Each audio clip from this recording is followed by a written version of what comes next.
Hi hello welcome to Indian knowledge university. ఈరోజు విద్య ఉద్యోగ సమాచారం చూసుకుంటే మనకు చాలా విషయాలు రావడం జరిగింది. అదేవిధంగా ఈ వీడియో చూస్తున్న వారు లైక్ చేయడం మాత్రం మర్చిపోవద్దు. మీరు చేసే లైక్ వల్ల ఎడ్యుకేషన్ మరియు ఎంప్లాయ్మెంట్కి సంబంధించి ప్రతి ఇన్ఫర్మేషన్ చేరే ప్రయత్నం జరుగుతుంది. సో ప్రధానంగా మనం వివరాలు చూసుకుంటే కొత్తగా 13,000 కొలువులంటూ వార్త చూసుకోవచ్చు. వివిధ శాఖల్లో సర్దుబాటైన వీఆర్ఓ మరియు వీఆర్ఏలు తిరిగి గ్రామ పాలనాధికారులుగా నియామకం. ఇప్పటికే దరఖాస్తుల స్వీకరణ షూరు. వారి రాకతో పాత శాఖల్లో ఏర్పడనున్న ఖాళీలు ఎప్పటికప్పుడు డిపార్ట్మెంట్లో ఖాళీలు నోటిఫై. అదేవిధంగా కొత్త మండల కేంద్రాల్లోనూ స్టాఫ్ను శాంక్షన్ చేయనున్న ప్రభుత్వం అంటూ వార్త అయితే పడింది. సో ఏ విధంగానైనా కూడా మొత్తానికి 13,000 వరకు కొలువులు రాబోతున్నట్టు వార్త అయితే పడింది. సో మనకు వీఆర్ఓ వీఆర్ఏలు పూర్వపు శాఖకు వచ్చినా కూడా అక్కడ ఖాళీలు ఏర్పడతాయి కాబట్టి దానికి సంబంధించి నోటిఫికేషన్ రాబోతుంది.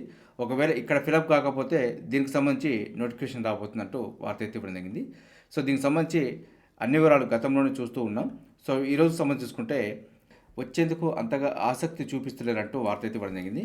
గ్రామ పాలనాధికారులుగా వచ్చేందుకు వీఆర్ఓ వీఆర్ఏలు అయితే ప్రస్తుతం ఇతర శాఖలో పనిచేస్తున్న వారు ఎక్కువ మంది ఆసక్తి చూపించడం లేదు. 12,000 గ్రామ పాలనాధికారులను పాత వీఆర్ఓలు వీఆర్ఏల నుంచి తీసుకోవాలంటూ ప్రభుత్వం అయితే నిర్ణయించడం జరిగింది. ఇప్పటి వరకు 3,000 లోపు మంది మాత్రమే సమ్మతం తెలుపుతూ దరఖాస్తు చేసుకున్నారంటూ ఇవ్వడం జరిగింది.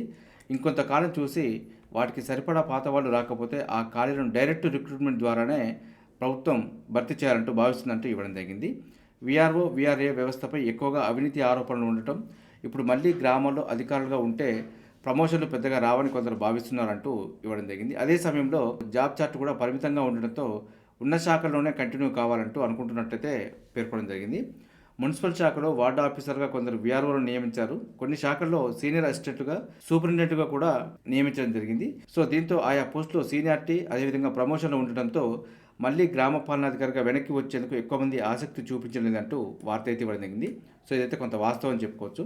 సో చాలామంది ఆఫీసర్లు అయితే వెనక్కి రావడానికి అయితే ఇష్టపడటం లేదు. అదేవిధంగా గ్రామ పాలనాధికారి పోస్టులే కాకుండా కూడా 1000కి పైగా సర్వేయర్ పోస్టులను కూడా వీఆర్ఓ వీఆర్ఏల నుంచి తీసుకోవాలని ప్రభుత్వం అయితే భావించడం జరిగింది. అదేవిధంగా దీంతో సర్దుబాటు అయిన శాఖల నుంచి 1000 మంది వరకు సర్వేయర్ కనుక వస్తే అక్కడ కూడా కొంత ఖాళీ ఏర్పడే అవకాశం ఉంది. సో వాటికి సంబంధించి కూడా ఫిల్ చేయాల్సి ఉంటుందంటూ మనకైతే వార్త ఇవ్వడం జరిగింది. సో సర్వేయర్ పోస్టు కూడా చాలామంది రావడానికైతే సుముఖత వ్యక్తం చేయడం లేదు. ఏదేమైనప్పటికీ ప్రస్తుతం ఉన్న వీఆర్ఓలు మరియు వీఆర్ఏలు పూర్వపు శాఖకు రావడానికైతే సుముఖత వ్యక్తం చేయడం లేదు. సో కాబట్టి 99% మనకు భారీ స్థాయిలోనే నోటిఫికేషన్ వచ్చే అవకాశం ఉంది. ఒకవేళ వారు ఇక్కడికి బదిలీ అయినా కూడా అక్కడ వేకెన్సీ ఏర్పడుతుంది కాబట్టి దానికి సంబంధించిన నోటిఫికేషన్ రావాల్సిందే. సో ఏదేమైనప్పటికీ దాదాపుగా అయితే మనకు 13,000 వరకు ఖాళీలు ఏర్పడే అవకాశం ఉంది కాబట్టి ఇందులో ఎంతో కొంతైనా ఫిలప్ చేసే అవకాశం ఉంది. సో 13,000కు 13,000 ఫిలప్ చేయకపోయినా కూడా 9,000 10,000 వరకైనా ఫిలప్ చేయాల్సి ఉంటుంది. సో దీనికి సంబంధించి అయితే వస్తే గ్రూప్ 4 లేదంటే వీఆర్ఓకి సంబంధించి నోటిఫికేషన్ వచ్చే అవకాశం ఉంది. అభ్యర్థులు అయితే తప్పకుండా ప్రిపరేషన్ చేసే ప్రయత్నం చేయండి. సో కొంత సమయం తీసుకున్నా కూడా నోటిఫికేషన్ అయితే తప్పకుండా వస్తుంది కాబట్టి అవకాశాన్ని అయితే సద్వినియోగం చేసుకునే ప్రయత్నం చేయండి. అదేవిధంగా మరో వార్త చూసుకుంటే సంస్కరణల సారథి అస్తమయం అంటూ వార్త అయితే ఇవ్వడం జరిగింది. సో మనకు మాజీ ప్రధాని మన్మోహన్ సింగ్ కనుమూత అంటూ వార్త చూసుకోవచ్చు. శ్వాస తీసుకోవడంలో ఇబ్బంది, ఢిల్లీ ఎయిమ్స్కు తరలింపు అంటూ వార్త చూసుకోవచ్చు. చికిత్స పొందుతూ తుదిశ్వాస 2004 నుంచి 2014 కాలంలో 2 పర్యాయాలు ప్రధానిగా దేశానికి సేవలు చేయడం జరిగిందంటూ ఇవ్వడం జరిగింది. సో పివి నరసింహారావు హయాంలో ఆర్థిక మంత్రిగా సంస్కరణల అమలులో కీలక పాత్ర పోషించారంటూ వార్త చూసుకోవచ్చు. సో 1954లో పంజాబ్ వర్సిటీ నుంచి ఆర్థిక శాస్త్రంలో పీజీ, 1957లో కేంబ్రిడ్జ్ యూనివర్సిటీ నుంచి ఆర్థిక శాస్త్రంలో 3 ఏళ్ల డిగ్రీ, 1971లో కేంద్ర వాణిజ్య శాఖలో ఆర్థిక సలహాదారుగా నియామకం, 1972లో ఆర్థిక శాఖ చీఫ్ ఎకనామిక్స్ అడ్వైజర్గా పనిచేయడం జరిగింది. అదేవిధంగా 1980-82 నుంచి ప్రణాళిక సంఘం సభ్యుడు, 82-85 నుంచి ఆర్బీఐ గవర్నర్గా నియామకం, 85 నుంచి 87 వరకు ప్రణాళిక సంఘం ఉపాధ్యక్షుడు, 87 నుంచి 90 వరకు జెనీవాలో సౌత్ కమిషన్ సెక్రటరీ జనరల్గా చేయడం జరిగింది. 90లో ప్రధాని ఆర్థిక సలహాదారుగా నియామకం, 91 యూజీసీ చైర్మన్, 91లో అస్సాం నుంచి మొదటిసారిగా రాజ్యసభకు ఎన్నిక. అదేవిధంగా 1995, 2001, 2007, 2013, 2024 వరకు రాజ్యసభ ఎంపీగా పనిచేశారు. 91 నుంచి 96 వరకు పీవీ ప్రభుత్వంలో ఆర్థిక మంత్రి, 98 నుంచి 2004 వరకు రాజ్యసభలో ప్రతిపక్ష నేత, 2004 నుంచి 2014 వరకు దేశ ప్రధానమంత్రి అంటూ వార్త అయితే ఇవ్వడం జరిగింది. సో మొత్తానికైతే ప్రభుత్వ ఉద్యోగాలు ప్రిపేర్ అవుతున్న వారికి కరెంట్ అఫైర్ అయితే ఈసారి మన్మోహన్ సింగ్ సంబంధించి మనకు క్వశ్చన్లు అయితే వచ్చే అవకాశం ఉంది. సో మీరు 4 ఆప్షన్స్ కూడా క్లియర్గా తెలుసుకునే ప్రయత్నం చేయండి. సో దానికి సంబంధించి కొంత డేటా అయితే ఎక్కువనే సేకరించే ప్రయత్నం చేయాలి. అదేవిధంగా మరో పాయింట్ తీసుకుంటే గ్రూప్ 1 మెయిన్స్ ఫలితాలకు లైన్ క్లియర్ అంటూ వార్త చూసుకోవచ్చు. పరీక్షల నిర్వహణలో జోక్యం చేసుకోలేమన్న హైకోర్టు, పిటిషన్లు ఆలస్యంగా వేయడాన్ని తప్పుపట్టిన ధర్మాసనం, ప్రిలిమ్స్ ఫలితాలు వచ్చాక జీవోను సవాలు చేయడం సరికాదంటూ వ్యాఖ్య, మొత్తం 7 పిటిషన్లు కొట్టివేత అంటూ వార్త అయితే పడింది.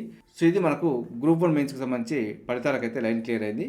సో కాబట్టి మనకు మార్చిలోపు గ్రూప్స్ ఫలితాలంటూ కూడా వార్త చూసుకోవచ్చు. గ్రూప్ 1 ఫలితాలకు లైన్ క్లియర్. ఇప్పటికే గ్రూప్ 2 మరియు గ్రూప్ 3 పరీక్షలు పూర్తి. 2-3 నెలల్లో ఫలితాలు. టీజీపీఎస్సీ ఏర్పాట్లు అంటూ వార్త చూసుకోవచ్చు.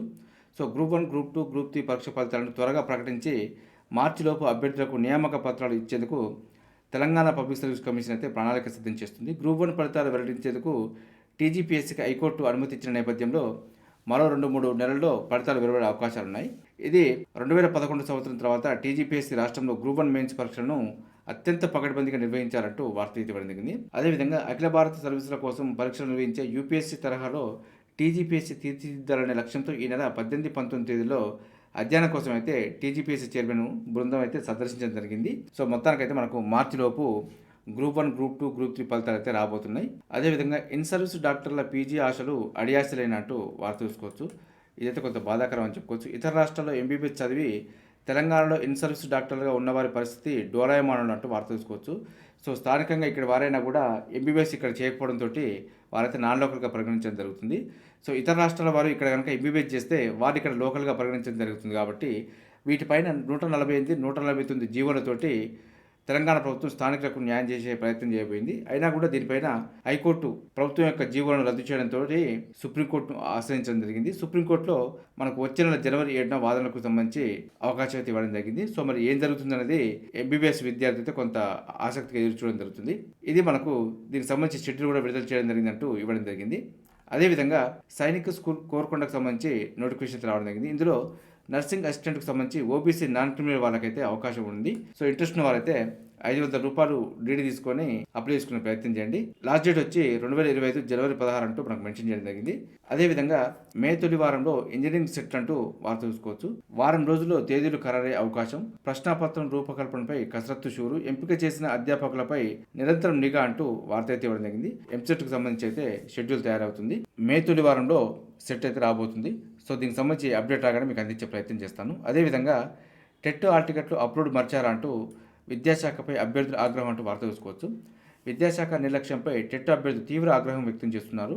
గురువారం నుంచి టెట్ హాల్ టికెట్లు జారీ చేస్తామని అభ్యర్థులు డౌన్లోడ్ చేసుకోవచ్చు అంటూ విద్యాశాఖ తొలుత ప్రకటించింది. దీంతో హాల్ టికెట్ను డౌన్లోడ్ చేసుకోవడానికి అభ్యర్థులు ఇంటర్నెట్ సెంటర్లకు రాత్రి 7 దాటినా కూడా హాల్ టికెట్లు అయితే అప్లోడ్ చేయకపోవడంతో కొంత గందరగోళానికి గురవడం జరిగింది.